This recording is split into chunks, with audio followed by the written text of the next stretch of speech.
오늘 마지막 날이 됐네요. 시원합니다. 이 시간에도 오신 여러분에게 특별한 하나님의 은혜, 축복이 함께하기를 주의 이름으로 축원합니다. 저는 목사이기 때문에 장례를 많이 치르게 돼요. 보통 연세가 많아서 세상을 떠날 때 호상이라는 말을 쓰지만은 어떠한 장례라 할지라도 슬프지 않은 장례는 없어요.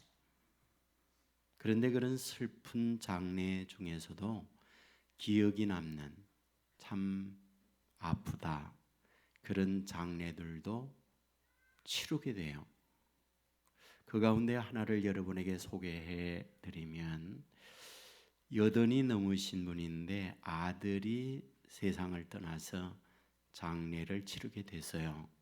고향이 황해도 황주입니다. 이북에서 피난을 나와서 살면서 남편은 일찍이 세상 떠나고 남매를 키웠어요. 아들이 공부를 잘했습니다. 인천에서 제일 좋은 고등학교를 졸업했죠.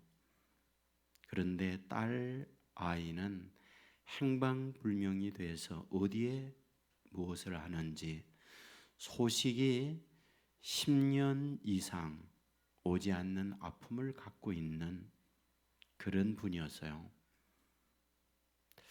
세상을 떠났다고 해서 갔더니 아들은 50이 됐습니다. 이렇다 할 직업을 한 번도 가져보지 못했어요. 늘 술을 마시고 동네에서 그저 그렇게 살아가는 그런 아들이었어요. 공부를 잘한 아들이었는데 왜 그랬을까? 모두 대학 갈 때 가정 형편이 어려워서 대학을 못 갔어요. 이것이 상처가 되고 삶의 의욕을 잃어버린, 그래서 술로 하루하루를 지내다 보니 나이는 50이 넘은 거죠. 그날도 술이 곤돌의 만들이 돼서 집에 온 거예요.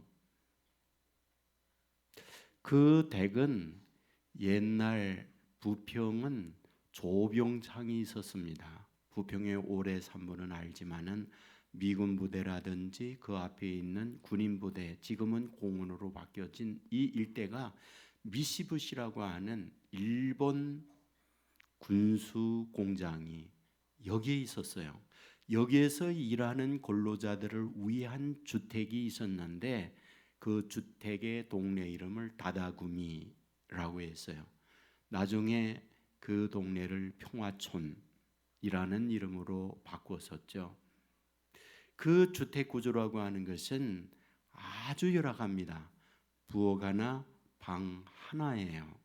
바로 그런 곳에서 이분네가 살았습니다.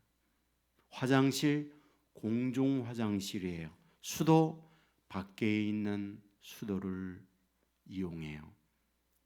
그런데 밤 한밤중에 이 아들이 목이 마르다고 팔순이 넘으신 어머니에게 물 그런 거예요.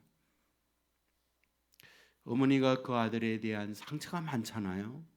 그렇게 노년이 되도록 직업 한번 갖지 못하고 어려운 가운데 살아가는 그 젊은 아들을 볼 때 엄마는 늘 화가 나 있는 상태에 있던 거죠.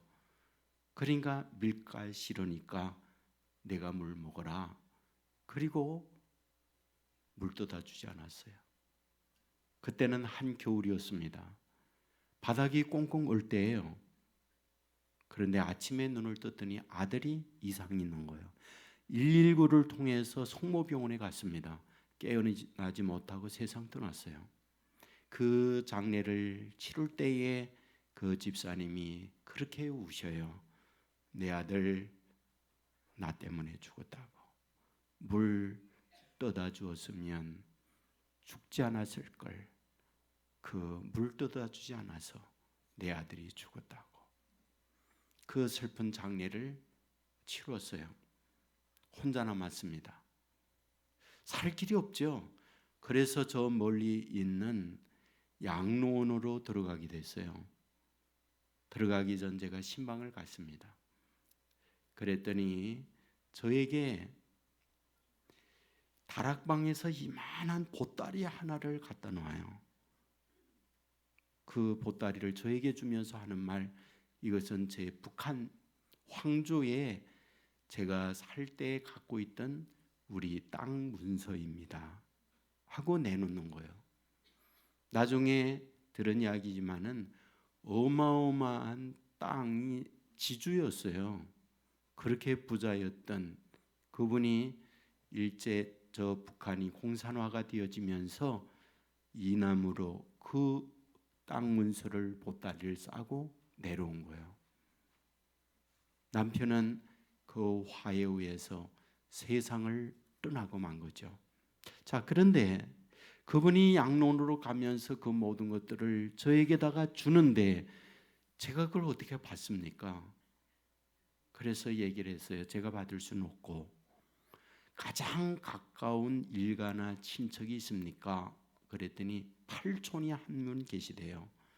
그러면 그 팔촌에게 이 땅 문서를 전달해 드리도록 하세요 라고 말씀을 드렸어요.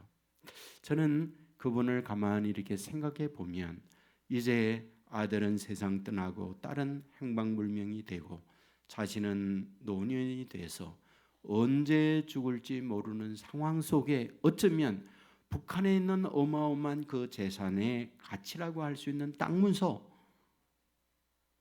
그것이 무슨 의미가 있겠는가? 그리고는 그것을 놓고 양로원으로 들어갈 때에 가장 소중한 것은 땅 문서보다 더 중요한 것이 생명이로구나, 그런 생각을 가지게 되는 거죠. 맞습니다. 이 땅 위에 모든 것을 다 얻었다 할지라도 생명을 잃는다면 여러분, 그게 무슨 의미가 있습니까? 이 부분을 성경이 우리에게 말해주잖아요. 마태복음 16장 26절 말씀을 같이 읽겠습니다. 마태복음 16장 26절. 사람이 만일 온 천하를 얻고도 제 목숨을 잃으면 무엇이 유익하리요? 사람이 무엇을 주고 제 목숨과 바꾸겠느냐? 아멘. 온 천하를 얻고도 자기의 생명, 제 목숨을 잃으면 무엇이 유익하리요? 맞죠? 여러분, 그러므로 성경의 가장 중심적 핵심이 무엇이냐? 생명이에요. 여러분, 저는 첫날 여러분에게 말씀을 드리면서 성경 창세기부터 요한계시록까지 중심의 맥은 생명이다라는 말씀을 드렸습니다. 맞습니다. 여러분, 우리가 교회 생활 열심히 해요. 기도 생활합니다. 봉사합니다. 헌신합니다. 그런데 정작 생명이 없다면 그 모든 것도 헛것이 되는 거예요. 그러니까 그 어떤 것보다 중요한 것이 있다면 생명이에요. 왜 이처럼 성경은 생명에 목을 매는 걸까요? 사실은 우리를 향하여 성경이 말하는 것은 죽었다, 사망이다 선언하고 있기 때문에 그렇습니다. 우리를 향하여 너희 죽었다, 이것이 성경의 선언이잖아요. 로마서 6장 23절 말씀 같이 읽겠습니다. 죄의 삭은 사망이요 하나님의 은사는 그리스도 예수 우리 주 안에 있는 영생이니라. 아멘. 죄의 삭은 사망이다. 죄인의 결과는 멸망이다라는 게 성경이에요. 여러분, 이 부분에 대하여 로마서 5장 12절에 뭐라고 말합니까? 같이 읽겠습니다. 그러므로 한 사람으로 말미암아 죄가 세상에 들어오고 죄로 말미암아 사망이 들어왔나니 이와 같이 모든 사람이 죄를 지었으므로 사망이 모든 사람에게 이르렀느니라. 아멘. 죄가 한 사람에게 의해서 이 세상에 들어왔는데 모든 사람이 그로 인하여 죄인이 되었다. 그러므로 그 죄인이 된 모든 사람은 사망을 가져왔다. 이것이 우리에게 말씀하는 바예요. 여러분, 이 부분에 대하여 창세기에서 말한 거잖아요. 선악을 알게 하는 열매를 먹는 날에는 정령 죽는다. 반드시 죽는다. 창세기 2장 17절은 이것을 말하잖아요. 같이 읽겠습니다. 선악을 알게 하는 나무의 열매를 먹지 말라. 내가 먹는 날에는 반드시 죽으리라. 반드시 죽으리라. 그것을 먹으면 반드시 죽는다. 여러분, 이 말씀대로 인간은 죽는 거예요. 그 죽음의 표현이 에덴에서 추방입니다. 에덴에서 추방이라는 것은 하나님과 연결되어 하나님으로부터 공급받던 호흡, 생기 이런 것들이 중단되어 이제 죽음이라고 하는 것으로 선언한다. 그런 얘기예요. 여러분, 죄가 들어올 때에 죄로 인하여 죽음의 현상들이 있어요. 그게 저주였잖아요. 땅이 저주를 받고 땀을 흘려야 양식을 얻는다. 내가 이 저주를 받았다. 이렇게 성경은 말하고 있어요. 여기서 우리가 저주라고 할 때 어떤 질병이라든지 가난이라든지 다툼과 갈등이라든지 또는 살면서 여러 가지 정신적 어려움이라든지 이런 것들이 가게에 흐르는 저주다라고 하는 것은 성경적이지 않아요. 왜 이것이 성경적이지 않는가? 죄를 범한 모든 인간은 그 자체가 저주이기 때문에 특별히 또 다른 저주가 임한다는 것은 성경의 가르침이 아니에요. 죄를 범했다. 성경은 그 자체가 저주 아래에 있는 인생이 되었다라는 것이 성경의 가르침이에요. 그 저주의 핵심은 하나님과 단절입니다. 에덴에서의 추방이에요. 여러분, 에덴에서 추방이라는 것은 하나님으로부터 오는 은혜, 하나님으로부터 오는 축복, 하나님으로부터 오는 생명의 모든 이것이 차단됐다. 그러므로 이것이 저주요, 이것을 죽음이라고 성경은 말한다는 거예요. 여러분, 선악을 알게 하는 열매를 먹은 인간은 추방됩니다. 추방이 되어졌을 때 어떤 일이 벌어집니까? 어떤 일이요? 창세기 3장 24절 같이 한번 읽겠습니다. 창세기 3장 24절 이같이 하나님이 그 사람을 쫓아내시고 에덴 동산 동쪽에 그룹들과 두루 도는 불칼을 두어 생명나무의 길을 지키게 하시니라. 아멘. 여기에 에덴의 동쪽으로 쫓아냈어요. 그리고는 그 에덴 동산에 가지 못하도록 구름과 그리고 불칼로 막았다고 그랬어요. 왜? 생명나무의 열매를 먹지 못하게 하기 위하여. 이것을 성경은 저주라고 말씀하고 있다 그 말이에요. 하나님과의 단절입니다. 불칼과 그룹들이 막아버렸어요. 그래서 교통이 중단된 상태예요. 여러분, 이러한 인간을 하나님은 어떻습니까? 멸망 상태에 방치하고 내버려 두는 분이 아니었어요. 그래서 성경에 다시금 우리에게 하나님의 마음을 표현하게 되는데 이러한 단절된 인간들에게 다시금 연결해서 생명을 주고자 하는 것, 이것이 성경에서 하나님께서 저와 여러분을 향하여 갖고 있는 마음이라는 말씀이에요. 여러분, 방주 사건 잘 알아요? 그곳에 노아의 8 식구가 탐으로 살아났어요. 여러분, 그 방주에 많은 동물들이 들어간 거 아시잖아요. 그런데 성경을 보잖아요. 들어가는 문을 하나의 문을 말하고 있어요.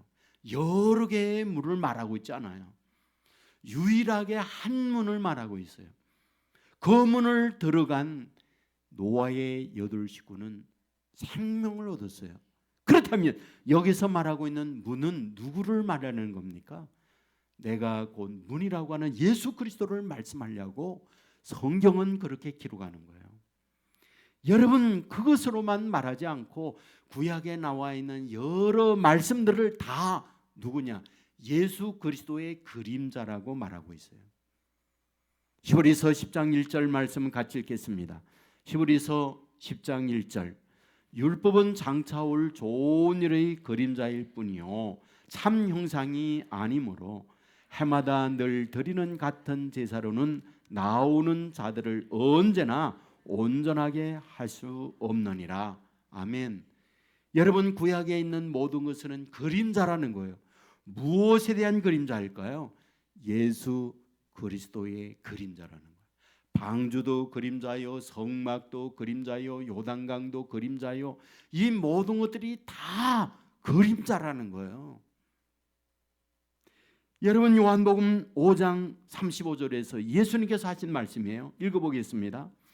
너희가 성경의 영생을 얻는 줄 생각하고 성경을 연구하거니와 이 성경이 곧 내게 대하여 증언하는 것이니라.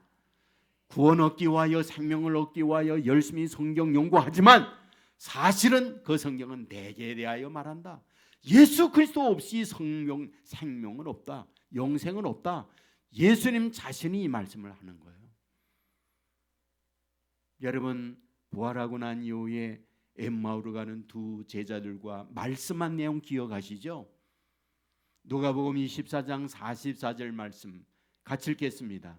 또 이르시되 내가 너희와 함께 있을 때에 너에게 말한 바 곧 모세의 율법과 선지자의 글과 시편의 날을 가리켜 기록된 것이 이루어져야 하리라 한 말이 이것이라 하시고.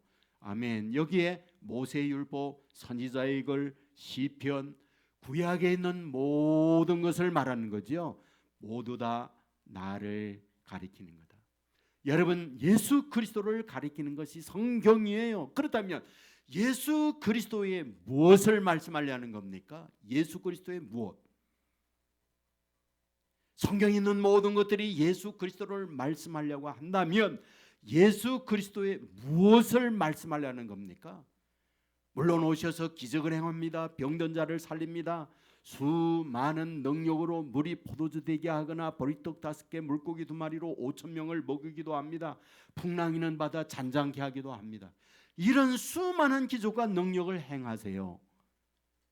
뿐만 아니라 복음을 전거해요. 이런 수많은 일들을 하지만 사실은 예수님께서 오셨을 때에 가장 핵심적인 것이 무엇일까요? 그게 어떤 겁니까? 여러분, 이 부분에 대하여 마태복음 16장 21절에서 말씀해요. 마태복음 16장 21절 같이 읽습니다.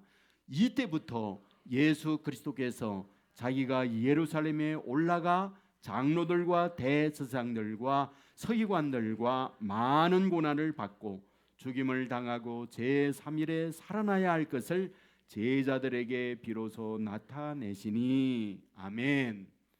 여러분, 여기에서 보면 비로소 십자가의 죽으심을 나타내시니라 이렇게 말씀해요.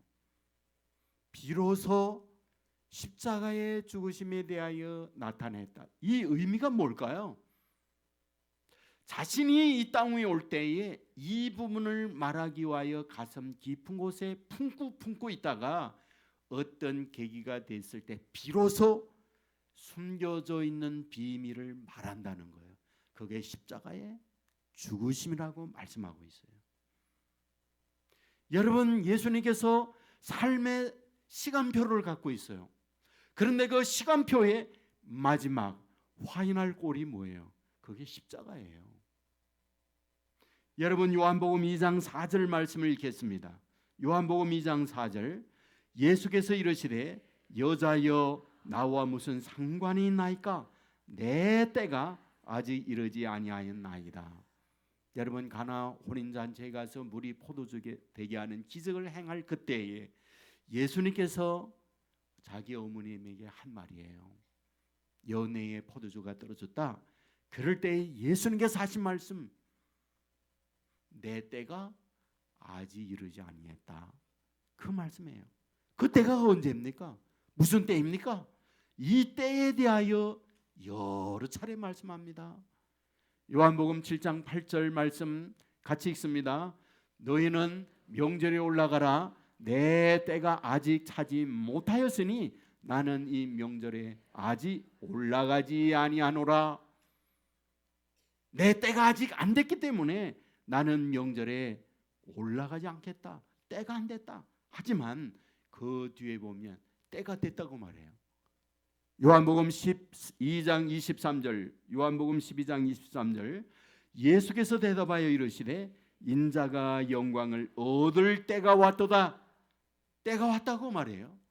또한 요한복음 17장 1절 말씀, 예수께서 이 말씀을 하시고 눈을 들어 하늘을 우러러 이르시되 아버지여 때가 이르렀사오니 아들을 영화롭게 하사 아들로 아버지를 영화롭게 하옵소서. 아멘.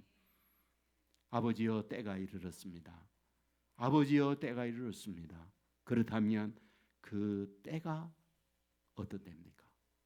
바로 예수 그리스도가 골고다에서 십자가에 못 박혀 돌아갈 때예요. 여러분, 예수님께서 기에 있을 때마다 이 십자가의 말씀을 하신 거 기억하시죠? 특별히 여러 가지 성경의 예들을 통하여 이 구약의 말씀들은 다 나 십자가에 죽는 걸 말하고 있다라고 얘기하잖아요. 너희가 많은 표적을 구하나 요나의 표적밖에 보일 것 없다. 요나의 표적이 뭡니까? 물고기 뱃속에 들어가서 3주야를 있던 그것, 내가 십자가의 죽음으로 3일 동안 무덤에 들어간다는 걸 말씀하는 거잖아요. 여러분, 그것만이 아니죠. 요한복음 3장 14절에 보면 모세가 광야에 뱀을 든 것까지 인자도 덜려야 하리라, 이 말씀을 해요. 여러분, 그들이 불순종함으로 말미암아 불뱀에 물려요. 그런데 불뱀에 물린 그들이 살게 하는 방법이 뭡니까? 노뱀을 만들고 쳐다보는 자는 산다는 거예요. 나도 그와 같이 십자가에 못 박히는데 나를 보는 자 산다고 하는 이 사실을 말씀하고 있잖아요. 무엇을 우리에게 보여줍니까?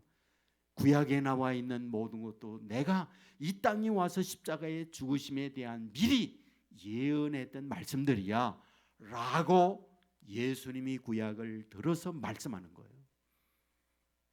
여러분, 바울은 가장 예수 그리스도를 강하게 증거한 분이에요. 그런데 그분이 예수 그리스도를 증거할 때에 도대체 예수 그리스도의 어떤 부분을 전하게 됩니까? 여러분, 이 부분을 오늘 본문에서 말하잖아요.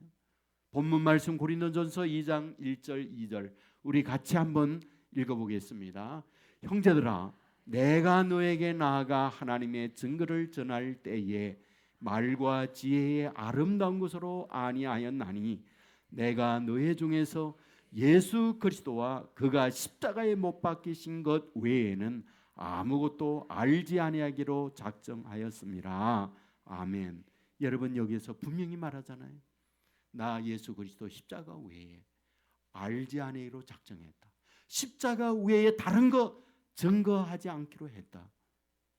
여러분, 도대체 예수 그리스도가 이 세상에 와서 삶의 그 스케줄, 시간표를 십자가에 두고 살았어요. 그리고 그 시간표에 십자가에 죽습니다. 그리고 바울도 예수님을 증거할 때 예수 그리스도의 십자가 외에 다른 거 알기로 작정하지 아니했다. 오직 십자가만 증거하게 되어진다. 이렇게 말하고 있어요. 여러분, 교회를 상징할 때에 교회의 상징이 십자가예요. 도대체 왜 그렇게 십자가가 중요합니까? 왜 이렇게 십자가가 중요해요? 십자가는 저주예요. 여러분, 우리가 알고 있듯 당시 수많은 사형의 방법들이 있어요. 교수형이 있죠, 사약형이 있죠, 또는 총살형이 있죠. 사형을 시킬 때 사형의 방법들이 많이 있는데 그 사형 방법 가운데 가장 고통스럽고 가장 아픈 사형 방법이 십자가예요.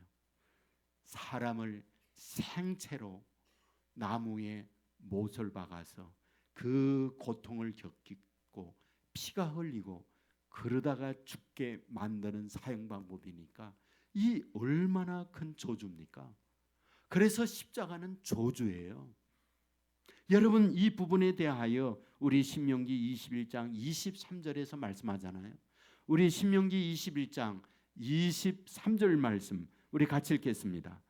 그 시체를 나무 위에 밤새도록 두지 말고 그날에 장사하여 내 하나님 여호와께서 내게 기업으로 주시는 땅을 더럽히지 말라. 나무에 달린 자는 하나님께 저주를 받았음이니라. 나무에 달린 자 저주받은 거래요. 저주예요, 저주. 하나님의 저주라고 말하고 있어요. 이 부분을 갈라디아서에 바울이 또 말하고 있잖아요. 갈라디아서 3장 13절 같이 읽겠습니다. 그리스도께서 우리를 위하여 저주를 받은 바 되사 율법의 저주에서 우리를 속량하셨으니 기록된 바 나무에 달린 자마다 저주 아래에 있는 자라 하였습니다. 아멘. 나무에 달린 자마다 저주 아래에 있다. 십자가는 저주라는 거예요. 그러므로 예수님께서 십자가에 못 박혀 돌아가시면 뭐다? 저주받은 죽음이다. 도대체 이게 무엇입니까? 하나님 자신이 죄 없는 그런 분이 어찌하여 십자가상에서 저주의 죽음을 맞는 겁니까? 이게 말이 됩니까? 그런데 성경은 저주라는 거예요. 예수님은 저주의 죽음을 맞이하셨다는 거예요. 이유가 뭡니까? 저는 앞부분에서 여러분에게 범죄한 인간이 저주받았다고 그랬어요. 그러므로 에덴에서 추방되었고 그 저주의 핵심은 하나님과의 단절이라고 그랬어요. 그 하나님과의 단절은 무엇입니까? 내 인생을 내 마음대로 사는 거예요.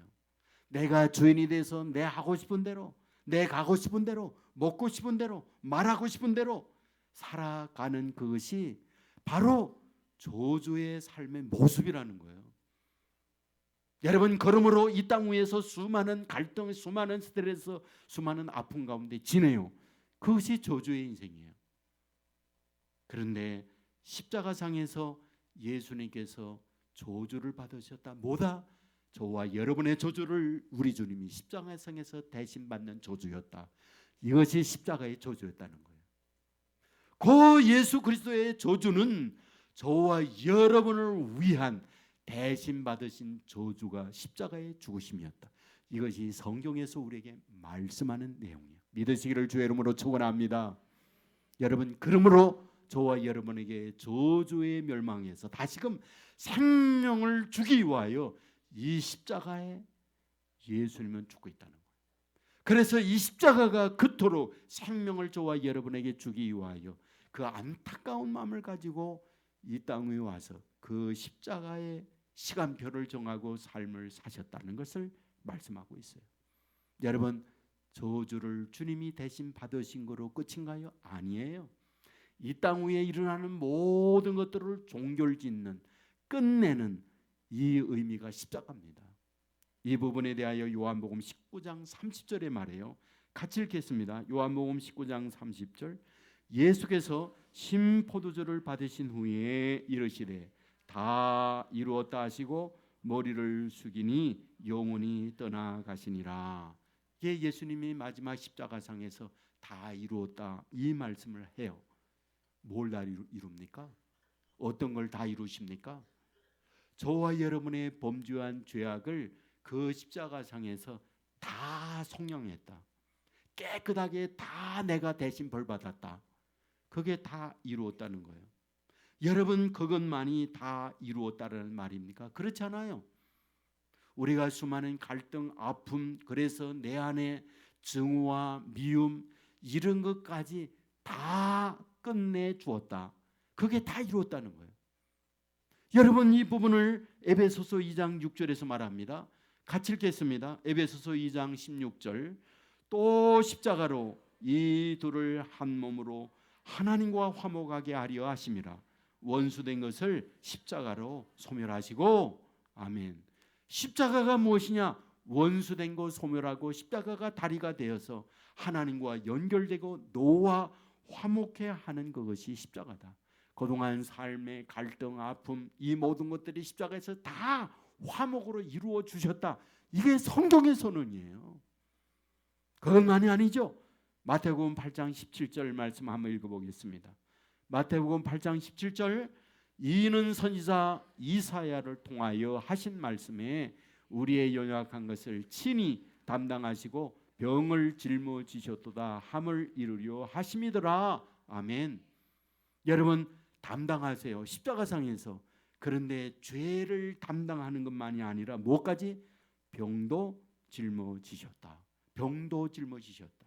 뭘 말합니까? 십자가는 다 이루었다고 할 때 우리의 병도 그 십자가상에서 다 해결해 주었다라는 것이 성경이에요. 그러므로 십자가는 뭐다?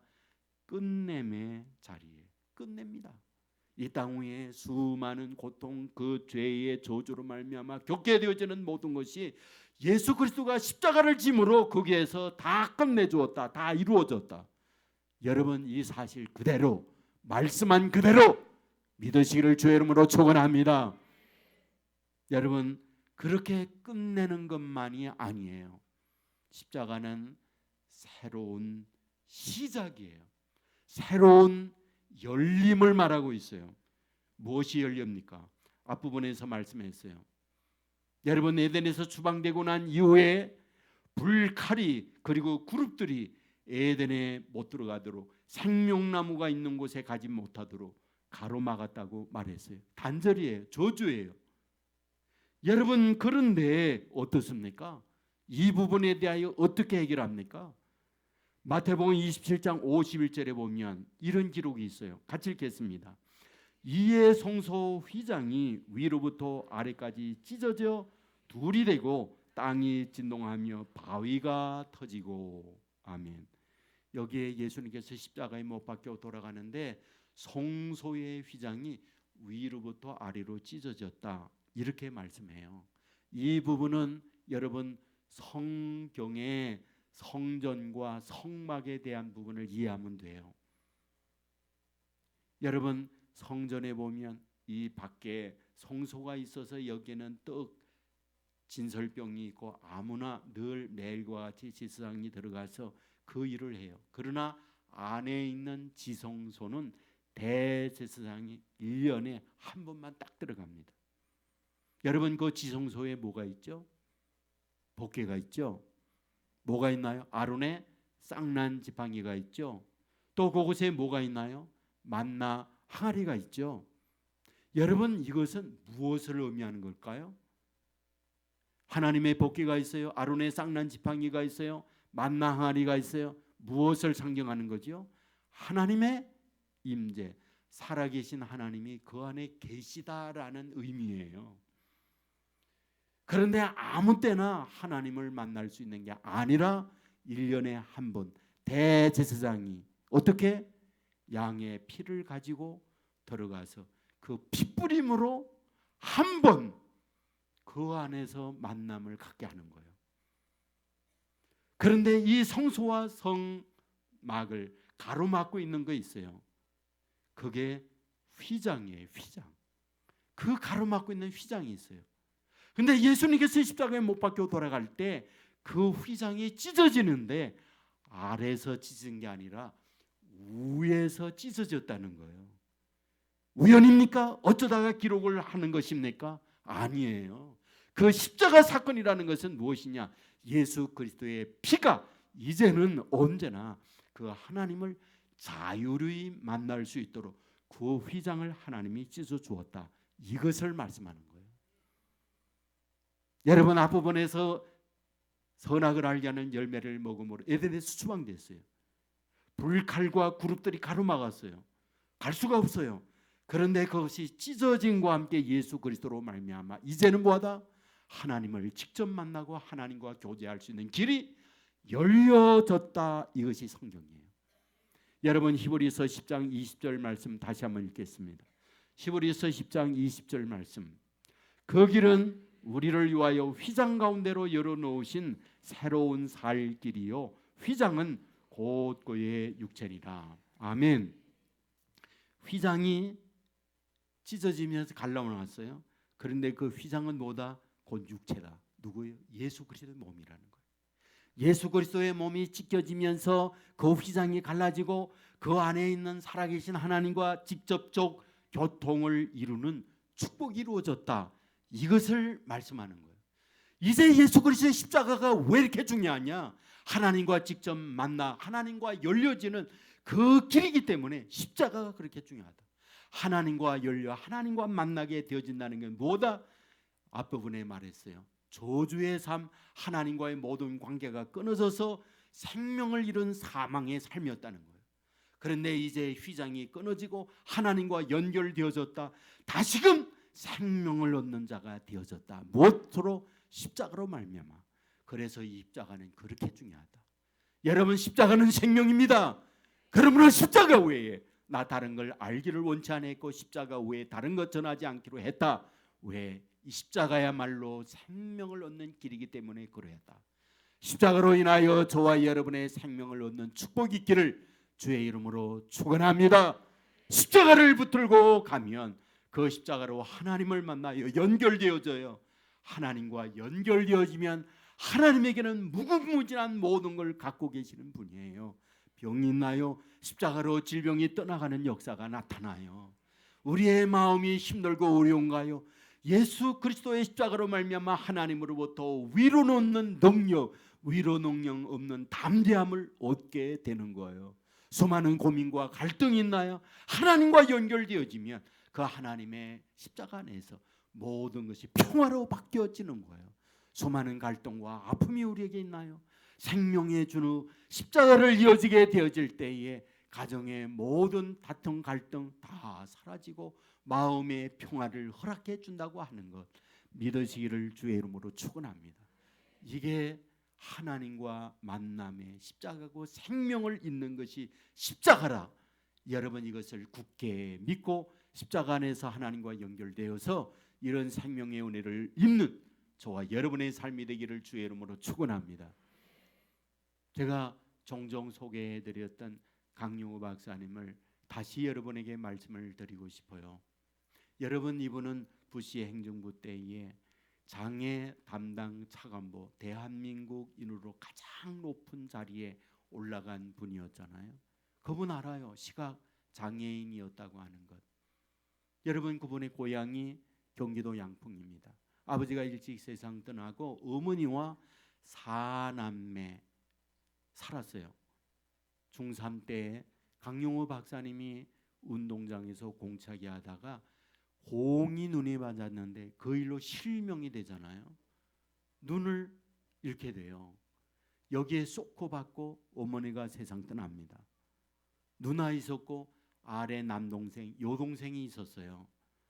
누나가 자기 동생들을 돌보기 위해서 동대문 봉제 공장에서 일하잖아요. 옛날에 얼마나 열악했습니까? 봉제 공장이라는 건 옷 만드는 곳이기 때문에 거기에 화학 제품으로 만든 이 천에 나오는 먼지가 얼마나 많습니까? 그걸 호흡하다 보니까 폐결핵이 걸렸어요. 당시에는 먹는 것이 시원치 않고 건강이 면역력이 약한데 이런 걸 호흡하다 보니까 결핵이 온 거예요. 여러분, 결국 각혈하다가 누나가 세상 떠나잖아요. 여러분, 강용우 박사는 시력을 잃었어요. 앞을 보지 못합니다. 남동생, 여동생이 있어요. 자기가 어떻게 동생들을 돌봅니까? 자기는 맹아학교로 가고 남동생은 영등포 철공소로 보내고 여동생은 고아원으로 보냈어요. 얼마나 울면서 얼마나 아파하면서 그들이 헤어진지 몰라요. 그런데 맹아학교에서 공부를 잘했던 그는 연세대학에 들어가게 됩니다. 연세대학을 졸업하고 유학을 가려고 했더니 문교부, 당시 문교부, 거기에서 장애를 갖고 있는 사람은 결코 외국에 보낼 수 없다. 그래서 유학을 허락을 하지 않는 거예요. 여러분, 그런데 이분이 어릴 때부터 믿었기 때문에 주의 목사님이 문교부에 들어가서 여러 가지 설득, 여러 가지 힘 있는 분들의 도움을 받아서 유학을 가게 됩니다. 피츠버그 대학에서 박사 학위를 받고 그 대학에서 교수일을 하게 됐어요. 비 오는 날 교수일을 마치고 시각장애인이기 때문에 지팡이를 짚고 가게 되는데 어떤 한 차가 지나가다가 서는 거예요. 그 차가 누구냐? 리처드 솔버그라고 하는 분이었어요. 그분이 어떤 분이냐? 검사장, 재판의 검사 일을 하는 검사장이었어요. 그때 차 안에서 이런저런 이야기를 하면서 처음으로 그분을 만나게 되었거든요. 근데 이분이 나중에 펜실베니아 주의 주지사가 됩니다. 그리고 난 이후에 부시 대통령이 당선이 되니까 이분을 법무부 장관에 임명을 해요. 근데 법무부 장관이 되어서 대통령 부시와 함께 늘 대화하고 만나고 할 때에 장애인 특보 차관보를 임명을 해야 하는데 누구를 생각하느냐? 피츠버그 대학에 장애를 갖고 교수를 하고 있는 강용우 박사가 생각난 거예요. 부시 대통령이 소개했어요. 그래서 이분이 백악관에 들어가서 그 일을 감당하게 된 거죠. 저는 그분에 대한 글을 이렇게 읽으면서 어떤 생각이 드는지 아세요? 이분이 주님을 만나고 자신의 아픔과 고통을 십자가 안에서 해결된 주님을 믿고 나갔더니 바로 하나님과 연결된 거잖아요. 하나님과 연결되니까 하나님께서 바로 리처드 솔버그, 이분 전혀 모르는 분이거든요. 그냥 비 오는 날 지팡이를 짚고 가는데 이분이 시각장애인이 비 맞고 가는 걸 보고 안타까운 마음을 가지고 차를 세운 거예요. 그래서 이분을 만난 거예요. 그리고 이분이 법무부 장관이 되어지면서 부시 대통령에게 이상용우 박사님을 소개한 거예요. 물론 지금은 고인이 됐습니다만은 여기서 우리에게 뭘 보여줍니까? 하나님과 연결되고 하나님과 만나게 되어지면 다른 거 열려진다는 거예요.